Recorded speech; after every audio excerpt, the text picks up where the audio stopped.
Stop being so dramatic about it, Julia. Your ring gave Diana the trip she always wanted, my father Marcus said with a satisfied grin, leaning back in his favorite recliner. You should be grateful we could help your sister instead of letting that expensive jewelry sit around collecting dust while you recovered. I sat there on the couch in our family home in Charlotte, North Carolina, still weak from my 3-week hospital stay, staring at my father in complete disbelief. The bandages from my surgery were barely removed, and I was discovering that my family had sold my $25,000 wedding ring to fund my sister Diana's vacation to Thailand with her new boyfriend. My name is Julia Henderson, and I am 37 years old. I work as a marketing director for Bright Hollow Labs, a pharmaceutical research company. 3 weeks ago, I had undergone major surgery to remove a benign tumor from my abdomen. The recovery required an extended hospital stay, followed by weeks of rest at home. During this vulnerable time, I had moved back into my childhood home so my family could help care for me while I healed. What I never expected was that they would see my medical crisis as an opportunity to steal from me. You sold my wedding ring? I asked quietly, my voice barely above a whisper. The ring had been my late husband's final gift to me before he passed away from cancer 2 years ago.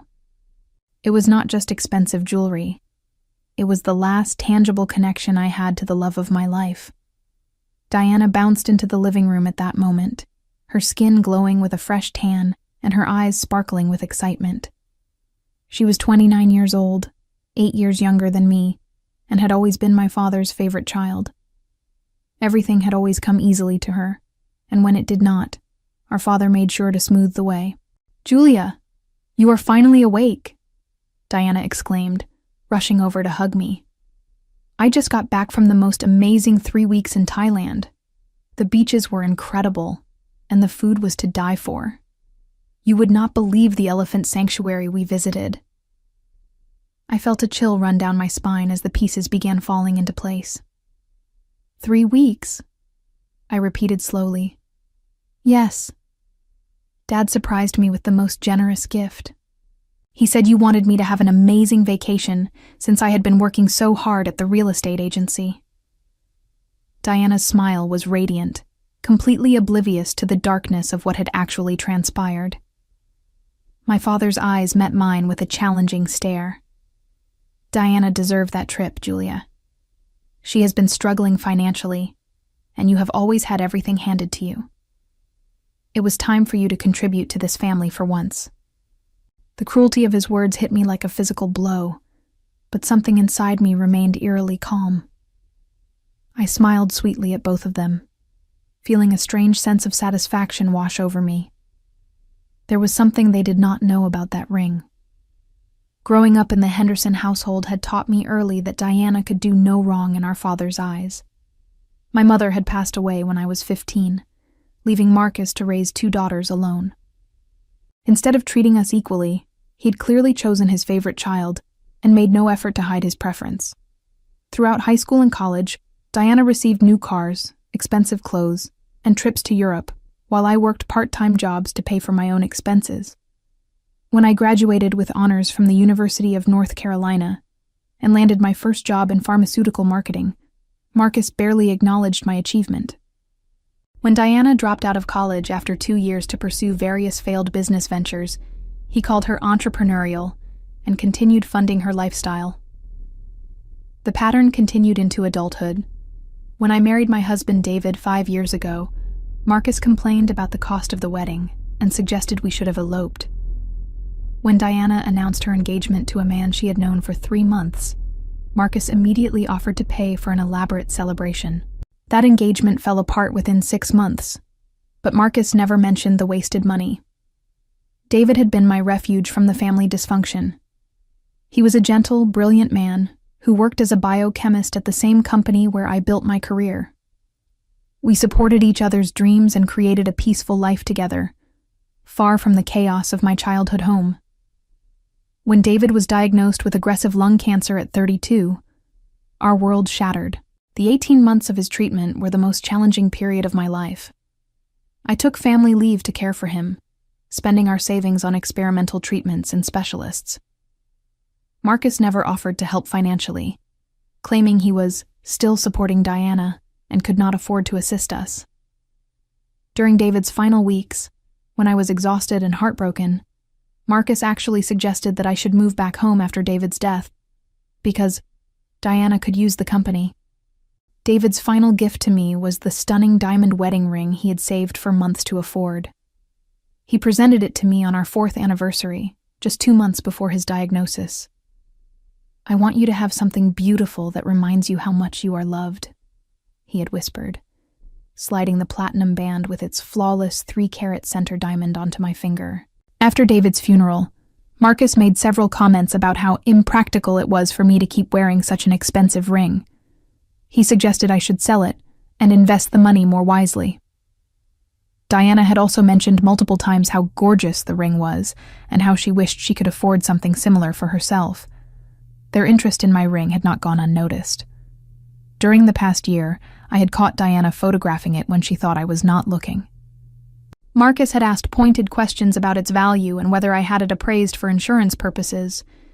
The attention made me increasingly uncomfortable, especially as Diana's financial situation became more desperate due to her poor career choices and expensive lifestyle.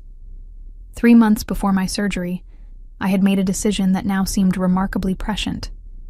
The tumor diagnosis had come as a complete shock during a routine physical examination. My doctor discovered an abnormal mass during my annual checkup and immediately ordered additional tests. Within 2 weeks, I learned that I needed major abdominal surgery to remove what appeared to be a large benign growth that was causing internal complications. The surgery would require a significant recovery period, and my doctor strongly recommended having family support during the healing process. Against my better judgment, I had agreed to stay with Marcus and Diana while I recovered. I knew their history of putting their own needs first, but I also knew I would need help with basic tasks during the initial weeks after surgery. As I prepared for the medical procedure, a nagging worry kept surfacing in my mind. Marcus and Diana had been increasingly interested in my financial situation since David's death. They knew I had life insurance money, savings from my pharmaceutical career, and valuable possessions including my wedding ring. The thought of being unconscious and helpless while they had access to my belongings made me deeply uncomfortable. 2 months before the surgery, I had taken a precautionary step that would prove to be life-saving. I visited a jewelry store in downtown Charlotte and found a cubic zirconia replica that was virtually identical to my real wedding ring. The fake cost $300 and was crafted so expertly that even experienced jewelry professionals would need specialized equipment to detect the difference immediately. I placed my authentic wedding ring in a safety deposit box at First National Bank under my maiden name, Julia Matthews. Only I knew about this account, and I paid for the box rental with cash to avoid any paper trail that Marcus or Diana might discover. The bank records showed the box was rented to Julia Matthews with identification showing my pre-marriage address. For 2 months before my surgery, I wore the replica ring daily. Marcus and Diana never noticed the switch because the fake was so convincing. I practiced removing it naturally when I washed dishes or applied lotion, just as I had done with the original ring. The cubic zirconia caught light beautifully and felt substantial on my finger. On the day I entered the hospital for surgery, I deliberately left the fake ring on my bedside table at Marcus's house. I told him I was too nervous to wear it during the procedure and asked him to keep it safe while I was in the hospital. He had agreed readily, and I noticed the way his eyes lingered on the ring as I placed it in my jewelry box. During my 3-week hospital stay, I had plenty of time to think about my family's character and what they might do with access to my possessions. Nurses frequently commented on how few visitors I received, especially compared to other patients who had family members checking on them daily. Marcus and Diana visited me exactly twice during the entire 3-week period, both times asking when I would be released and whether I needed anything from home. Now, sitting in the living room hearing about Diana's exotic vacation, I realized my precautions had been not only wise, but absolutely necessary. "I am so happy Diana had a wonderful time," I said sweetly, maintaining my calm demeanor despite the rage building inside me. "Thailand sounds absolutely magical. I would love to hear all about the elephant sanctuary and those beautiful beaches you mentioned." Diana launched into an enthusiastic description of her vacation, while Marcus nodded approvingly from his chair. She showed me hundreds of photos on her phone. Luxurious resort rooms overlooking pristine beaches, elaborate spa treatments, romantic dinners with her boyfriend Tyler, and adventure excursions through tropical forests. The level of extravagance was staggering, clearly far beyond what Diana could have afforded on her real estate agent salary. The resort cost $1,200 per night, Diana gushed, and Tyler surprised me with a helicopter tour of the islands that was another $800. We also went scuba diving with a private instructor and took a cooking class with a world-famous chef. It was like living in a dream. I calculated quickly in my head. 3 weeks at $1,200 per night was over $25,000 just for accommodation. Adding flights, meals, activities, and shopping, Diana's vacation had easily cost $35,000 or more. How wonderful that you could afford such a luxurious trip, I said carefully, watching Marcus's expression. Well, I could not have done it without Dad's generosity, Diana replied, squeezing Marcus's hand. He said the ring money was enough to cover everything, and Tyler contributed some savings too. It was perfect timing because I had been feeling so stressed about work and really needed a break. Marcus's chest puffed with pride. Diana works very hard in real estate, and she deserved to have something special. Your ring was just sitting in a jewelry box doing nothing, Julia. At least now it provided Diana with memories that will last a lifetime. The casual way he dismissed my most precious possession as worthless decoration made my stomach turn. This was not just theft. It was a calculated betrayal during my most vulnerable moment. They had waited until I was unconscious and helpless before stealing from me. Where exactly did you sell the ring? I asked with genuine curiosity. Jameson Fine Jewelry on Main Street, Marcus replied proudly. The owner, Mr. Jameson, gave us $18,000 cash for it. He said it was a beautiful piece and would sell quickly to the right customer. I nodded thoughtfully. Jameson Fine Jewelry was a reputable establishment that had been in Charlotte for over 40 years. Mr. Jameson was known for his expertise in appraising valuable gemstones and had built his reputation on honest dealings with customers. $18,000 sounds like a fair price, I said carefully. I hope Mr. Jameson was able to find the right buyer for such a special piece. He said he already had a customer interested in that style of ring, Diana added. Someone who was looking for an engagement ring in that exact size and setting. It worked out perfectly for everyone. I felt a cold satisfaction wash over me as I imagined what would happen when Jameson's customer took the ring for professional appraisal, as most people do with expensive jewelry purchases. The thought of Mr. Jameson discovering he had unknowingly sold cubic zirconia as genuine diamonds made my smile grow wider. I am just grateful Diana had such an amazing experience, I said softly. And I'm sure everything will work out exactly as it should. Marcus studied my face suspiciously. You are taking this remarkably well, Julia. I expected you to be more upset about the ring. What is done, I replied with a shrug. Besides, family should support each other during difficult times. If my ring could give Diana such happiness, then perhaps David would have wanted it that way. The mention of my late husband seemed to ease Marcus's concerns. He had always felt slightly guilty about his lack of support during David's illness, and invoking David's memory was an effective way to shut down further questions. I excused myself to rest, claiming I was still tired from the surgery recovery. As I walked to my old bedroom, I could hear Diana continuing to describe her vacation adventures to Marcus. Their voices were filled with satisfaction and joy, completely oblivious to the reckoning that was coming their way. Over the next few days, I played the role of the grateful, recovering family member, while carefully documenting everything about their theft. I took photos of Diana's vacation pictures displayed proudly around the house, recorded conversations where Marcus boasted about solving Diana's financial problems with my ring money, and made detailed notes about their spending timeline. Diana had returned from Thailand exactly 3 weeks after my surgery, which meant they had sold my ring almost immediately after I entered the hospital.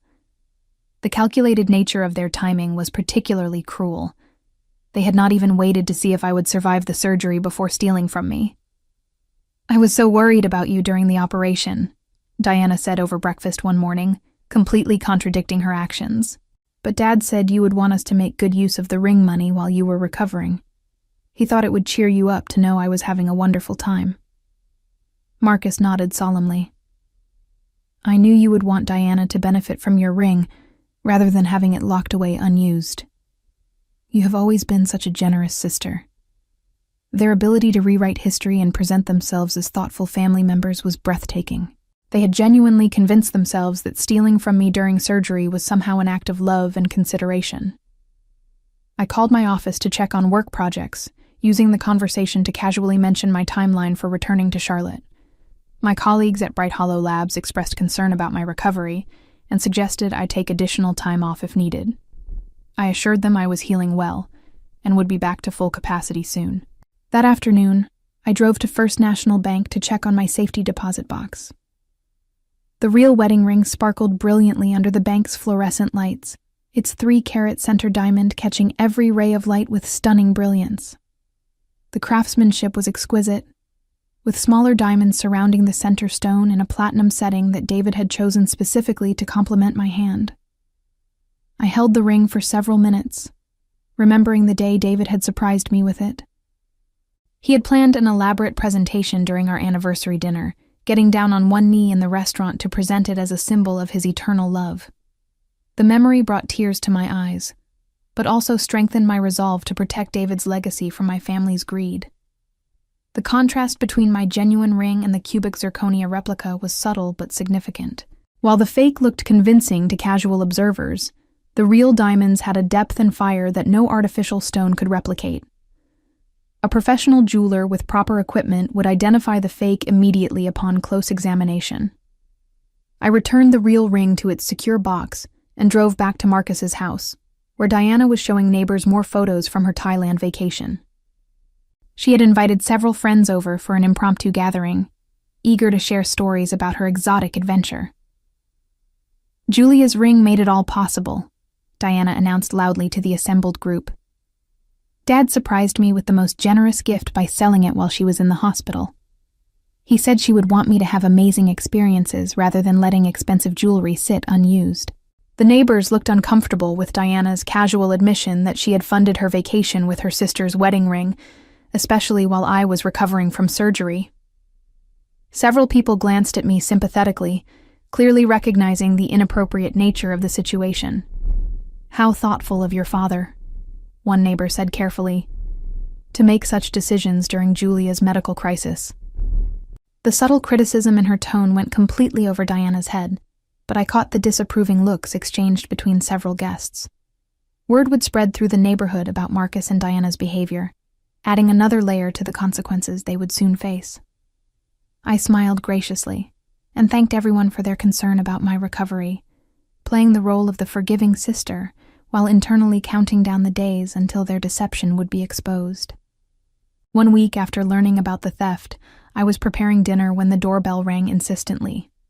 Marcus was at his weekly poker game, and Diana was at work showing properties to clients. I was alone in the house, still technically recovering but feeling much stronger each day.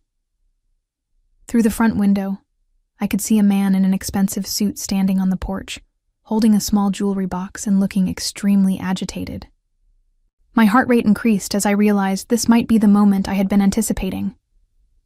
I opened the door to find a distinguished gentleman in his 60s, with silver hair and a deeply troubled expression. "Good evening. I am looking for Marcus Henderson.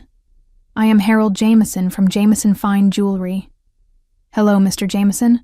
I am Julia, Marcus's daughter. He's not home right now, but I can take a message for him." I kept my voice neutral despite my excitement.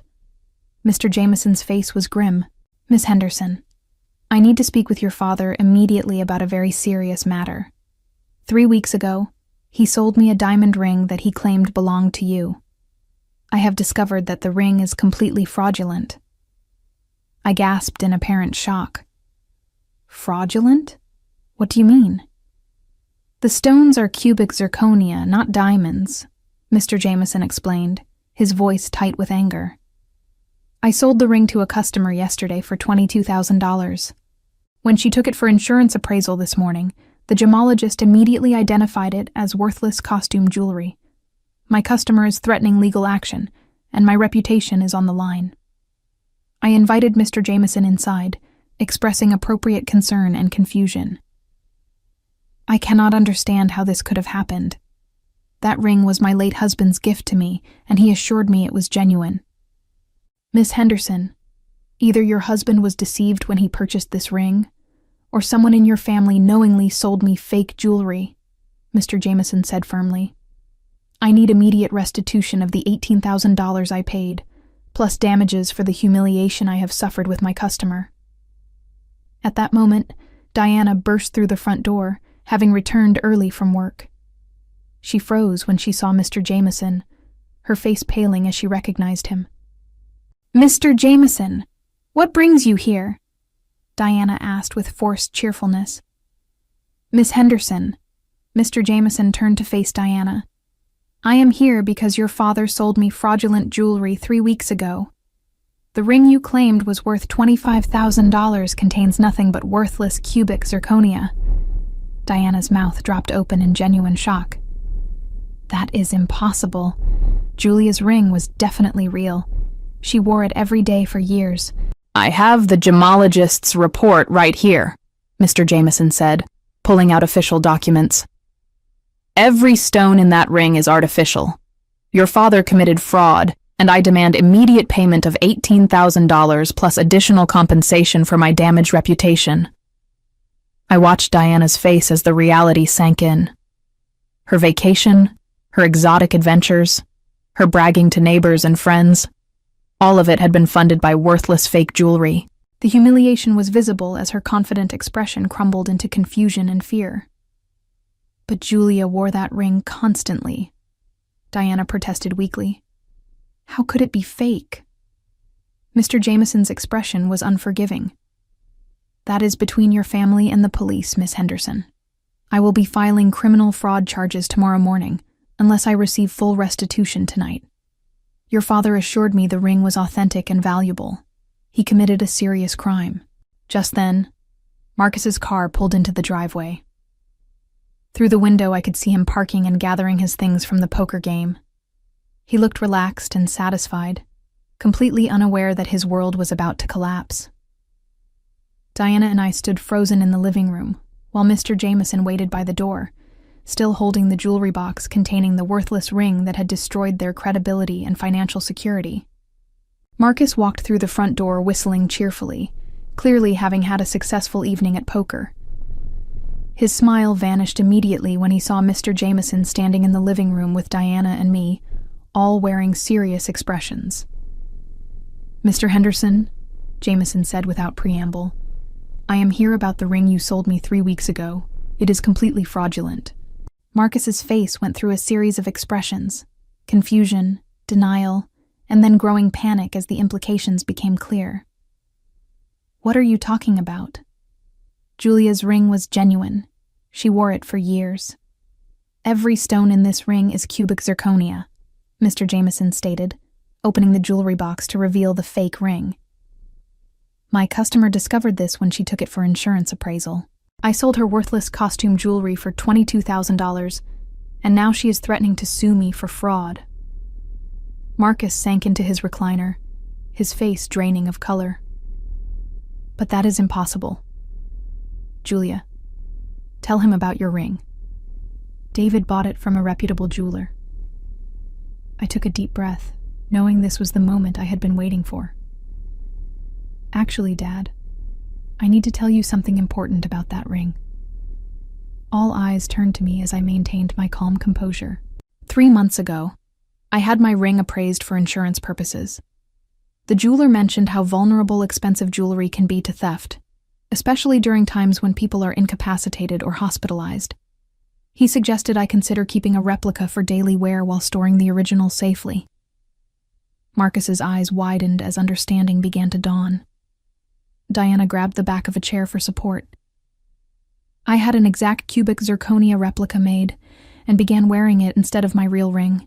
The authentic ring has been in a bank safety deposit box for months. I paused, letting the revelation sink in completely. I suspected that during my surgery recovery, someone might be tempted to take advantage of my vulnerability. The silence in the room was deafening. Marcus's mouth opened and closed like a fish gasping for air, while Diana made a strangled sound of disbelief.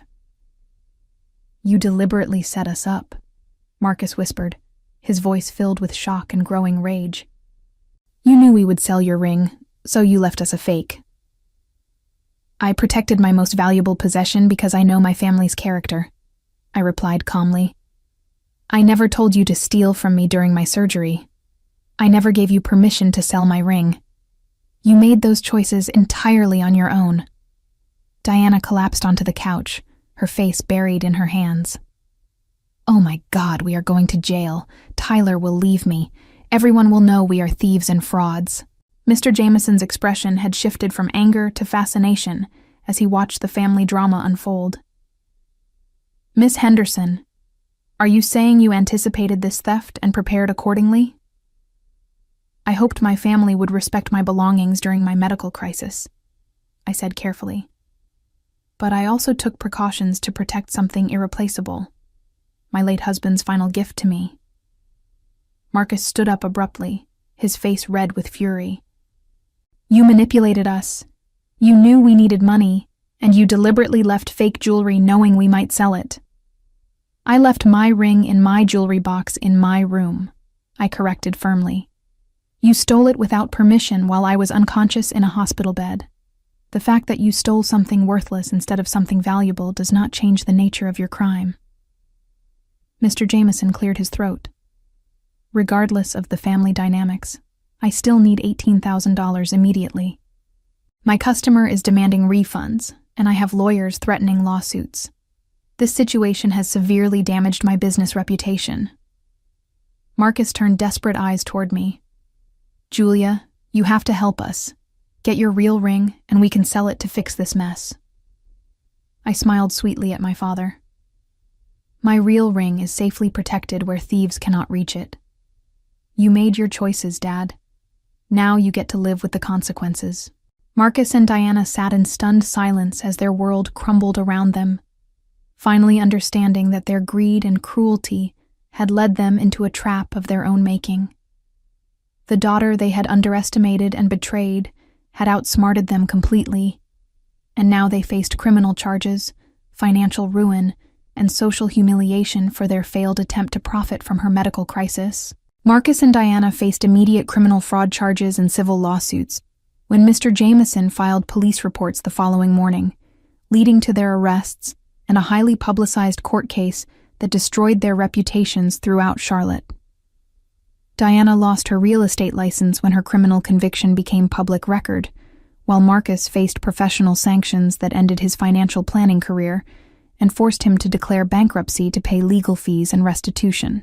Their friends and neighbors completely shunned them when the full story emerged, leaving them isolated pariahs who had to sell Marcus's house and move to a different city to escape the shame of being known as the family who stole from their daughter during her surgery recovery. Julia returned to her successful career at Bright Hollow Labs with a renewed appreciation for the importance of protecting herself from those who would exploit her kindness, keeping David's authentic ring safe in her possession, while building a future free from the toxic family members who had finally revealed their true character. As I admired the genuine diamond ring sparkling on my finger in my new apartment, I reflected on how this painful chapter had taught me that sometimes the greatest act of love is protecting what matters most from those who would destroy it, and that revenge served with patience and intelligence is far more satisfying than any angry confrontation could ever be.